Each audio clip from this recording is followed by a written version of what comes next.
Yang kedua, menjaga akal kita dari khamar, dari judi tadi. Yang selanjutnya, menjaga akal kita dari ilmu-ilmu yang berbahaya.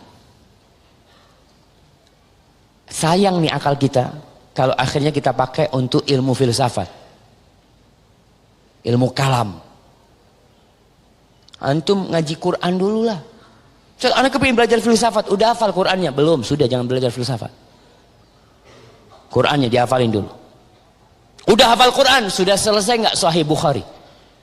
Belum, selesaikan Sahih Bukhari. Sekarang muncul manusia-manusia Quran nggak hatam, nggak hafal, nggak ngerti artinya, belajar falsafat. Karena terus terang ada orang yang sekolah di perguruan tinggi Islam, pulang nggak sholat ya, nggak sholat. Antum lihat ya beberapa ospek ya yang dilakukan itu di perguruan tinggi Islam nih, itu mereka bikin area bebas Tuhan satu tempat. Perguruan tinggi yang menulis sebuah jurnal, judulnya apa? Indahnya nikah sesama jenis. Itu filsafat. Dari sana tuh muncul pemikiran-pemikiran itu. Yang mereka mengatakan, enggak, katanya ini ada profesor doktor ahli tafsir. Profesor doktor ahli tafsir perempuan pertama di Indonesia. Dia mendapatkan Nobel dari mana-mana sudah. Dia mengatakan homoseksual itu nggak apa-apa sebenarnya. Yang nggak boleh itu kalau ada pemaksaan. Kalau ridho birridho nggak apa-apa lah. Betul. Ini profesor doktor. Di sini anak kata syubhat ini berat ya. Ketika orang menganggap sesuatu yang batil benar. Ini profesor doktor. Maka hati-hati. Kata Imam Syafi'i rahimahullahu ta'ala, beliau mengatakan, hukmi fi ahli kalam,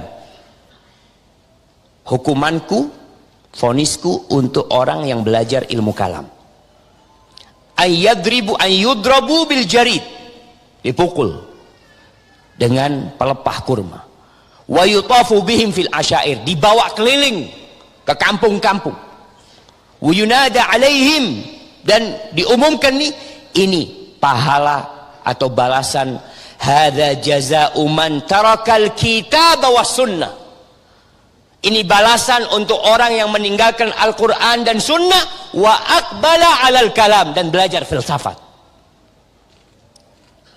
Kita jadi heran orang belajar filsafat. Nabi pernah ngajarkan filsafat, Abu Bakar pernah ngajarkan filsafat, Ibnu Abbas Habrul Ummah wa Turjumanul Quran pernah mengajarkan filsafat kepada para sahabatnya. Ada.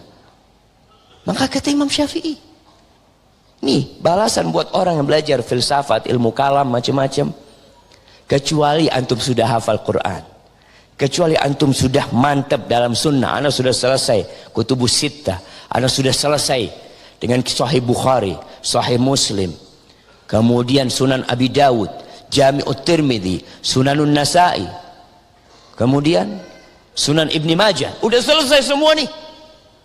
Anda mau belajar falsafat untuk membantah orang-orang yang menyerang Islam lewat falsafat. Tafadhol. Makanya kita lihat ada sebagian ulama yang menulis falsafat untuk membantah mereka, bukan untuk mencari kebenaran. Bukan. Al-haqqu min rabbik. Kata Allah, kebenaran dari Allah. Di mana? Udah Allah sebutkan di Al-Quran. Udah selesai. Mau cari kebenaran di mana antum?